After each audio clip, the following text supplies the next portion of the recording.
Es como una película snuff. Se siente igual a eso, depende de cuán demente seas. Si eres muy demente te gustará y si no lo eres, entonces probablemente no lo jugarás. ¿Te gustaría que alguien te llamase lunático? Hay algo primitivo en Postal 2 y hay algo en todos nosotros que solo quiere levantarse en la mañana y disparar. Diría que quizá los juegos ayudan a aliviar esos sentimientos. Creo que los diseñadores de juegos deben tener total libertad creativa. Si quieren hacer un juego sobre violaciones o un juego sobre el aborto, háganlo. Vuélvanse locos, diviértanse. Pero incluso con todos los controversiales juegos obscenos que aparecieron en la frontera, los juegos de disparos eran más populares que nunca. Francamente, creo que ayudaron a vender el PC. Y hoy vemos a nuestras compañías crear PC muy avanzados y portátiles específicamente para los jugadores. Ha sido una relación de sinergia entre los juegos y la tecnología que ha hecho avanzar a ambas ciencias hasta donde se encuentran hoy. Los disparos en primera persona colocan al jugador en el mundo virtual para simular la realidad. Pero la historia de las simulaciones comenzó incluso antes de existir el PC. En 1929, Edwin Link, un ex trabajador de una fábrica de pianos y órganos, construyó una máquina que parecía un avión en miniatura y que podía imitar las acrobacias de los aviones reales. La llamó el entrenador Link. Your early lessons will be in a nice, comfortable indoor gadget called a Link Trainer, which never leaves the ground. Through the headphones, you'll receive instruction while you're learning to juggle with the controls. Al principio fue visto como un juguete, pero al armarse el mundo para la Segunda Guerra Mundial al final de la década, las órdenes para simuladores Link llovieron de todo el mundo. Las Fuerzas Armadas del mundo han guiado la tecnología de simulaciones de muchas formas por necesidad. Es mucho más rentable entrenar a un piloto en un simulador que en un avión real. Y durante la Segunda Guerra Mundial tuvieron que entrenar a muchos pilotos rápidamente. La tecnología de simulación de juegos avanzó en ese periodo. Estos primeros simuladores eran en su mayoría mecánicos. Y a pesar de que Edwin Link estableció las bases de lo que se convertiría en una industria de billones de dólares, fue la serie Flight Simulator de Microsoft, que comenzó en 1980, la que traería las simulaciones de vuelo en 3D al computador casero. Microsoft Game Studios realmente evolucionó con Flight Simulator, la temprana simulación de vuelo que usaba el poder del PC de entonces para traernos una experiencia de vuelo. Cuando lo observamos hoy podemos sonreír por cómo lucía visualmente, pero entonces era tecnología de punta. This software program puts you at the controls of the most realistic flight experience this side of FAA certification. Para entonces había 16 colores en la pantalla, 2 aviones para escoger, 5 áreas de escenarios y unos 80 aeropuertos. Era muy limitado en comparación con la actualidad. Pero aún siendo tan buena, la tecnología de Microsoft aún estaba detrás de la milicia. Los líderes en pantallas gráficas en los años 80 realmente eran los militares. Los militares tenían cosas con una especie de representación 3D y gráficos de alto poder que el resto del mundo no vería por otra década. Hoy, en escuelas de vuelo como la Escuela de Armas de Caza Navales en Miramar, California, los pilotos de caza pueden entrenarse por semanas en simuladores antes de practicar maniobras en los jets reales. Hoy la tecnología de simulación de vuelo y de tanques no es privilegio de Estados Unidos, es algo de uso común en todas las milicias avanzadas del mundo. Al comenzar a expandirse la popularidad de las simulaciones militares por todo el globo, la tecnología 3D finalmente se fundiría al género de disparos en primera persona, estimulada por un momento decisivo en la historia.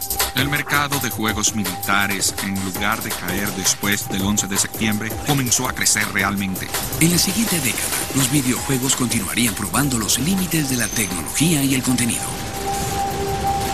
Los jugadores de los años 90 serían tentados a unirse a la milicia, mientras militares de todo el mundo atraerían a los jugadores a una versión simulada de la guerra.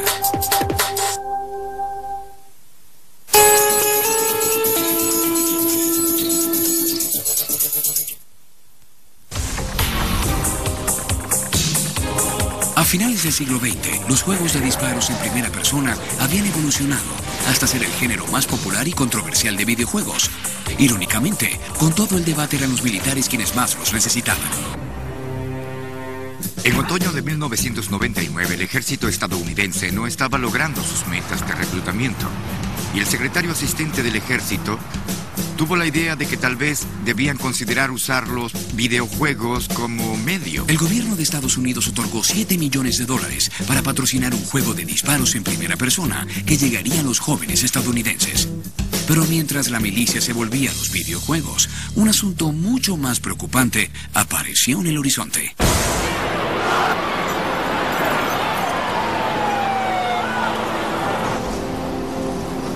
El 11 de septiembre tuvo un impacto en la industria de juegos, igual que lo tuvo en todo el mundo. Lo que era normal dejó de serlo. Es un evento que no se puede olvidar. Aparece en la vida diaria de Europa, cuando viajas, cuando tomabas un avión. Es diferente. El 11 de septiembre trajo una sensación de urgencia a un proyecto que ya estaba adelantado por el Departamento de Defensa estadounidense. El más reciente proyecto del ejército era un videojuego llamado America's Army.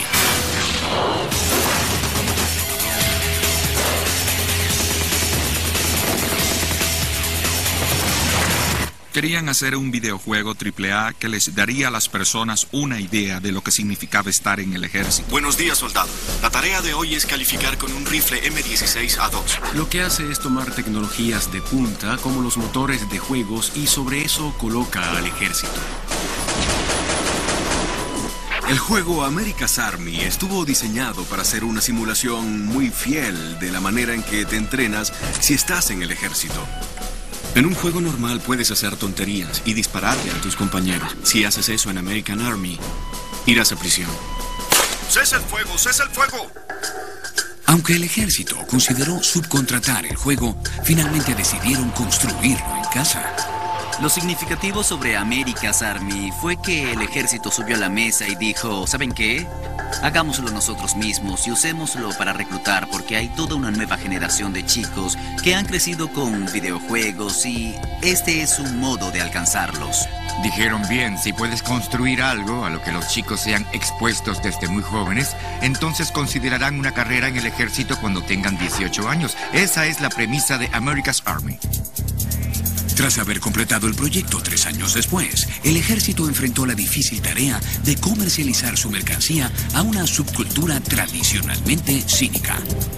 Acudimos a una empresa en Los Ángeles, Ignited Minds, y les pedimos que nos ayudaran a comercializar America's Army y a conectarnos con esa cultura popular. America's Army fue llevado a E3, una popular convención de videojuegos que se realiza en Los Ángeles cada año. En mayo de 2002, America's Army finalmente fue hecho público. Fue una sorpresa. Estuvimos en primera plana del The Times. Estuvimos en Game Show Daily y durante la primera semana nuestro sitio web estaba copado con chicos interesados en obtener una copia.